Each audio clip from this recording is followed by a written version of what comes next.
On social media this week, I asked my followers to guess how tall I am.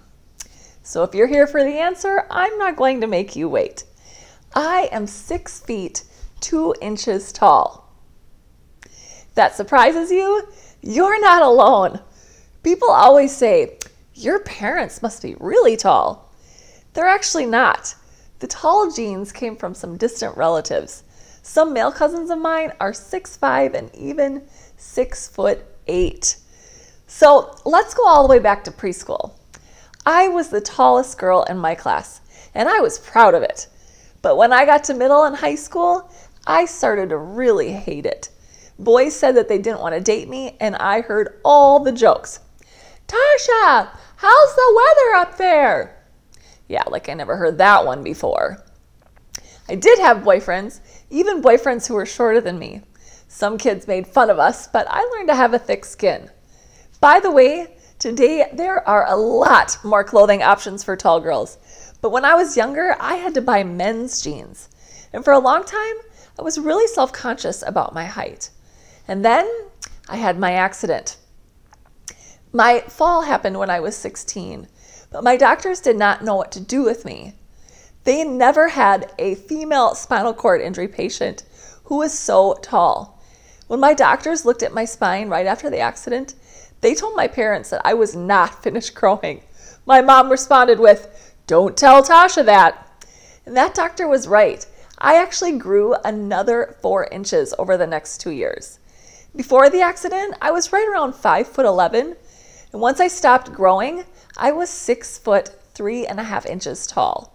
But a while back, my jeans started to get longer, and I measured myself, and I had actually shrunk. Hallelujah! I was very grateful for that. But the inseam of my jeans is still 37-inch inseam. And that's the best length for me. I mean, do you ever notice that when you sit down, your pants go up?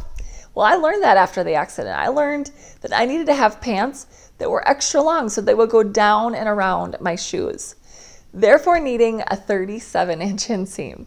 So for those of you who are also tall, Alloy Clothing. It's reasonably priced and has cute styles. Google it. And I'm going to spell it out, A-L-L-O-Y. I'll put the link in the description also. So my height has affected me as a quadriplegic in 2 ways. First, I developed scoliosis after my accident, which is a curvature of my spine. And this was been treated through backrests and back braces to help me sit as straight as possible. But you can see I still have that curvature. And this backrest is probably the best one that I've had in all my years. But in time, I'll probably have to have a surgery where my spinal column will be wired together to straighten it out. So hopefully that's a long ways off. Second of all, I'm not able to transfer myself in and out of my wheelchair because my legs are so long and heavy. I have to rely on others to help me with this.